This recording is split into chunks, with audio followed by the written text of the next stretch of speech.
Kirchhoff नियम के आधार पर व्हीटस्टोन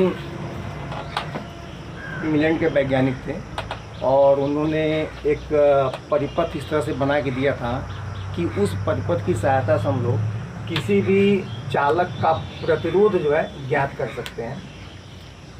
तो प्रतिरोध के लिए सैद्धांतिक रूप से हम लोगों के पास सूत्र है ओम के नियम से। ओम के नियम में जो V=IR है, तो किसी चालक के सिरों के विभवांतर और बहने वाली धारा का मान पता हो तो प्रतिरोध निकाल सकते हैं। लेकिन अगर हम लोग किसी चालक का सीधे सीधे प्रतिरोध निकालना हो, लैब में निकालना हो, तो उसके लिए हम लोग के पास जो सिद्धांत है उस सिद्धांत को व्हीटस्टोन ने प्रतिपादित किया था और उन्हीं के सिद्धांत के आधार पे उनके परिपथ को व्हीटस्टोन ब्रिज के नाम से जाना जाता है, क्योंकि पूरा परिपथ जो है एक ब्रिज की टाइप का बना हुआ है। व्हीटस्टोन ब्रिज बनता कैसे है? तो व्हीटस्टोन ब्रिज के लिए हम लोग 4 प्रतिरोध लेते हैं। 4 प्रतिरोध को श्रेणी क्रम में जोड़ लेते हैं। 4 प्रतिरोध लेकर चारों प्रतिरोधों को श्रेणी क्रम में जोड़ लेते हैं और श्रेणी क्रम में जोड़ के उसको हम लोग एक चतुर्भुज बना लेते हैं। चतुर्भुज बनाएंगे तो चतुर्भुज हम लोगों का कुछ इस तरह का बनता है। अब मान लीजिए कि ये हम लोगों का चतुर्भुज हो गया, जिसमें ये प्रतिरोध जुड़े हुए हैं P, Q, R और S।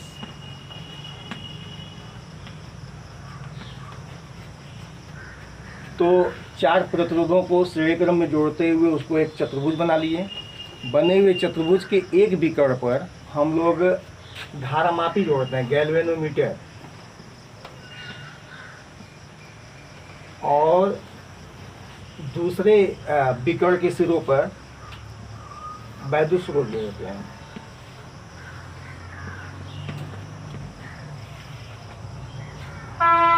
इस प्रकार ये व्हीटस्टोन ब्रिज तैयार हो जाता है। व्हीटस्टोन ब्रिज पूरा हो गया। तो व्हीटस्टोन ब्रिज बनाने के लिए अगर हिंदी में लिखना है इसको सिर्फ, तो सीधी इसको लिख देते हैं कि 4 प्रतिरोध लेकर उन्हें श्रेणी क्रम में जोड़कर एक चतुर्भुज बना लेते हैं। बने हुए चतुर्भुज के एक विकर्ण पे धारामापी और एक कुंजी भी जोड़ दें, कुंजी K1 और कुंजी K2, क्योंकि इसमें इसका भी महत्व है, कुंजी K2। और दूसरे विकर्ण के सिरों पर हम वैद्युत स्रोत और एक कुंजी K1 लगा देते हैं। इस प्रकार से व्हीटस्टोन ब्रिज ये तैयार हो गया। अब इसमें धारा के विषय में अगर बात करें हम लोग, तो धारा का प्रवाह ऐसे होगा। यहाँ से धारा जो यहाँ पे 2 भागों में बढ़ जाएगा। जैसे यहाँ से निकलने वाली धारा अगर I मान लिया जाए, तो ये धारा यहाँ से 2 भागों में बटेगा। 2 भागों में बटेगा। चलिए इसमें हम लोग I1 मान लेते हैं और इसमें I2 मान लेते हैं। व्हीटस्टोन ब्रिज की जो कंडीशन है वो ये है कि इस BD भाग में कोई धारा नहीं होती है, और जब BD भाग में कोई धारा नहीं होती है उसी अवस्था को हम लोग कहते हैं व्हीटस्टोन की संतुलित सेतु, बैलेंस ब्रिज ऑफ व्हीटस्टोन। तब होता है जब इस BD परिपथ में कोई करंट नहीं होता है, अर्थात जो करंट I1 यहाँ B तक जा रहा है वही करंट B से C में भी जाएगा। और हम लोग ये बैलेंस ब्रिज की बात करेंगे तो यहाँ पे धारा होगा I1, और यहाँ पर भी जो धारा बह के जा रही है ये धारा भी होगी कितनी, I2। इस प्रकार फिर ये धारा I1 I2 मिलेंगे, या मूल धारा जो I है वो धारा जो हम लोग वहाँ पे फिर क्या होता है प्राप्त हो जाता है। इसमें P और Q को इसमें हम लोग अनुपातिक भुजा कहते हैं, क्योंकि इसके जो अंतिम सूत्र के रूप में मिलेगा हम लोगों को वह ये P, Q, R और S, ये चारों प्रतिरोध थे। इनिशियल में हम लोगों ने 4 प्रतिरोध लिए थे। तो 4 प्रतिरोध में प्रतिरोध थे हम लोगों के P, Q, R और S। तो इन चारों प्रतिरोधों में अंत में हम लोगों को जो सूत्र मिलेगा वो इस तरह का मिलेगा। तो P और Q जो होंगे इसको हम लोग अनुपातिक प्रतिरोध कहते हैं। और P और Q जिन भुजाओं पे लगे हुए हैं, जैसे P लगा हुआ है AB भुजा पर और Q लगा हुआ है BC भुजा पर, तो इस चतुर्भुज के AB और BC भुजा को अनुपातिक भुजा भी कहते हैं। तो प्रश्न में अनुपातिक प्रतिरोध या अनुपातिक भुजा करके भी प्रश्न में आ जाता है कि अनुपातिक भुजाओं के बीच में अनुपात ये है, उस अनुपात के आधार पर काम करिए। फिर इसमें R एक और प्रतिरोध है, इसे हम लोग ज्ञात प्रतिरोध कहते हैं, और S जो है यह भी एक प्रतिरोध है, इसे हम लोग अज्ञात प्रतिरोध कहते हैं। तो इस प्रकार इसमें अज्ञात प्रतिरोध कौन सा है, यस, यानी कि जिस चालक का प्रतिरोध हम लोगों को निकालना है वह व्हीटस्टोन के इस PQRS में किस में जोड़ना होगा, हम लोगों को इस यस के स्थान पे जोड़ना होगा। बाकी चीज़ें जो है इसके आधार पे जो लैब में आपको प्रयोग करना है उसमें बाकी चीज़ें आपको अपने स्थान पे मिलेंगी। आपको जो तार दिया जाएगा अलग से, उस तार को आपको कहाँ जोड़ना होगा, यस के स्थान पे जोड़ना होगा। और यहाँ से यस के स्थान पे जोड़ देंगे तो इसमें P का मान पता होता है, Q का मान पता होता है, R का मान भी ज्ञात कर लेते हैं। तो किसका मान निकालना है, यस का। तो 4 में से 3 राशियों के मान ज्ञात हों, चौथी राशि का मान जो बड़ी आसानी से निकल जाए। अब हम लोग चलते हैं इस सूत्र के निगमन के लिए। सूत्र के निगमन के लिए जाने के लिए सूत्र का निगमन कैसे होगा, तो सूत्र के निगमन के लिए इसमें फिर एक बार कह रहे हैं हम कि इस ब्रिज को तैयार करने के बाद हम लोग धारामापी में शून्य विक्षेप की स्थिति देखते हैं। धारामापी से शून्य विक्षेप की स्थिति देखने के लिए इस पूरे सर्किट डायग्राम में पहले कुंजी K1 को दबाते हैं। कुंजी K1 को दबाने के कुछ क्षण के बाद कुंजी K2 को दबाते हैं। कुंजी K2 को पहले कभी नहीं दबाते हैं और कुंजी K1 और K2 दोनों को एक साथ भी कभी नहीं दबाते हैं। इसमें आवश्यक है कि पहले आप कुंजी K1 दबाइए, फिर उसके बाद कुछ क्षण रुक जाइए, फिर कुंजी K2 दबाइए। अब प्रश्न ये प्रश्न जो है क्रॉस क्वेश्चन जो है के रूप में आपको एग्जामिनर भी पूछ देता है लैब में जब आप प्रयोग कर रहे होते हैं। अगर आपको मीटर ब्रिज मिला हुआ है, PO बॉक्स मिला हुआ है प्रैक्टिकल के लिए, तो वहाँ पर भी आपसे ये प्रश्न पूछा जाता है कि कुंजी K1 को ही पहले क्यों दबाते हैं, या कुंजी K1 K2 को एक साथ क्यों नहीं दबाते हैं, या कुंजी K2 को पहले क्यों नहीं दबाते। इन तीनों प्रश्नों का एक ही उत्तर है कि कुंजी K1 को जब हम दबाते हैं तो पूरे सर्किट में धारा बहनी प्रारंभ होती है। और जब धारा बहनी प्रारंभ होती है तो किसी भी परिपथ में धारा जो अचानक से बढ़ के अपने संतुलित या उदासीन मान तक नहीं पहुंचता है। धारा का मान जो है धीरे धीरे बढ़ता है। धीरे बढ़ता है मतलब उसमें समय लगता है, भले वह समय कितना हो, कम ही क्यों ना हो, माइक्रो सेकेंड या मिली सेकेंड का क्यों ना हो, लेकिन कुछ समय लगता है। तो अगर हम लोग कुंजी K1 K2 को एक साथ दबाएंगे तो उस अवस्था में गैल्वेनोमीटर की जो सुई होगी वो हिलती हुई प्रतीत होगी, क्योंकि जैसे जैसे धारा का मान बदलेगा वैसे वैसे गैल्वेनोमीटर की सुई भी क्या होगी, हिलेगी। लेकिन कुंजी K1 को दबा के कुछ क्षण रुक जाएंगे तो परिपथ में धारा का मान क्या हो जाएगा, अस्थायी। और जब परिपथ में धारा अस्थायी हो जाएगा उस अवस्था में कुंजी K2 दबाएंगे, तब जाके हम लोगों को गैल्वेनोमीटर में जो सुई होगी वो सुई जो एक जगह जाके रुक जाएगी।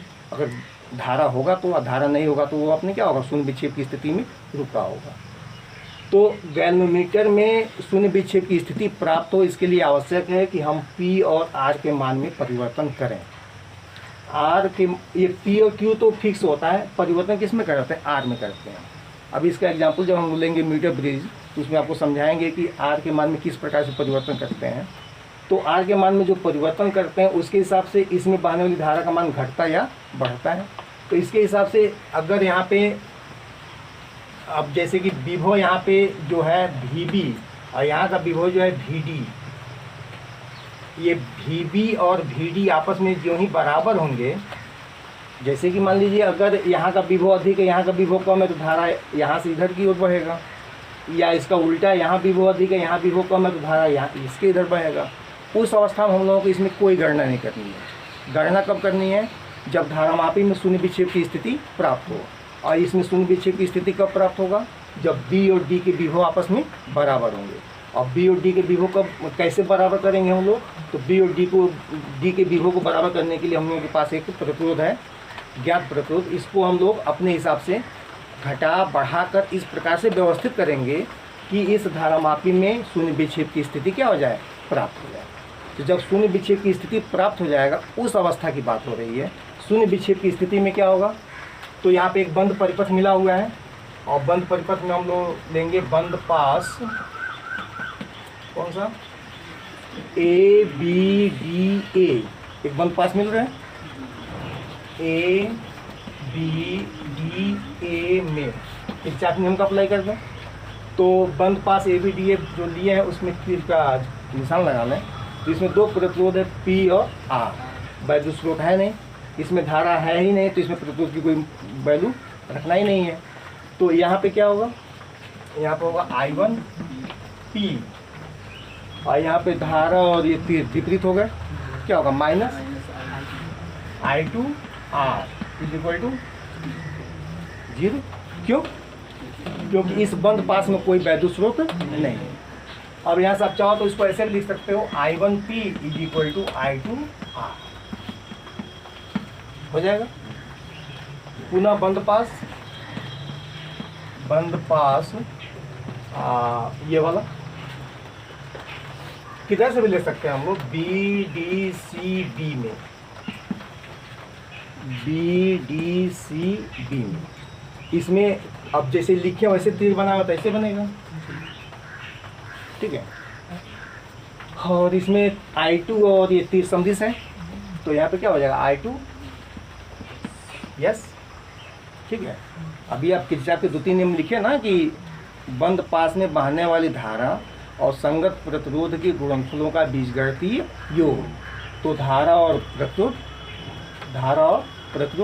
और फिर यहाँ पे चलेंगे लोग, तो धारा की दिशा और ये तीर की दिशा विपरीत पड़ रहा है, तो क्या होगा minus I2Q is equal to 0। I1 हाँ I1 है, हाँ I1 है, इसमें I1 है, I1 इंटू Q, ठीक। अब यहाँ से क्या हो जाएगा I2 yes is equal to I1Q, उल्टा कर लो I1Q is equal to I2 yes, समीकरण नंबर 2। और इसके बाद सीधे सीधे क्या करना है, समीकरण 1/2 से सीधे समीकरण 1 में 2 का भाग कर दें, तो ये हो जाएगा I1P/I1Q is equal to I2R बटे I2 यस। I1 से I1, I2 से I2 कट जाएगा और सीधे हमको सूत्र मिल जाएगा कौन सा, P/Q इज इक्वल टू R/यस। मतलब गणना, अगर आपको किरचॉफ नियम, अगर आपके दिमाग में किरचॉफ नियम क्लियर है तो इसके सूत्र की गणना एकदम सरल है, पहली बात। दूसरी बात, यूपी बोर्ड की परीक्षा में किरचॉफ के नियम से लेके आगे हम लोगों को 3-4 आर्टिकल और पढ़ना है। यहाँ से एक प्रश्न डेड श्योर है आता है, चाहे वो जिस रूप में ही क्यों ना। यूपी बोर्ड के पेपर में आता है फुल क्वेश्चन में, और प्लस आपको एक्सपेरिमेंट में भी आपको यहाँ से 2-3 ऑपरेटर्स मिलते हैं जो आपको आपके सिलेबस में इस समय है, जो आपके सिलेबस में 22 प्रैक्टिकल है, उसमें यहाँ से आपको प्रैक्टिकल के लिए ही मिलेगा। इसलिए किरचॉफ का नियम का और किरचॉफ के नियम के आगे की चीज़ों के लिए ये बहुत ध्यान से कि यहाँ एग्जाम मतलब बोर्ड पेपर के लिए भी आवश्यक है, ये CBSE में भी आता है, और उसमें प्रैक्टिकल के लिए भी एकदम कंफर्म है। यहाँ से एक प्रश्न जो यहाँ से बनना है। ओके, रोको इसको।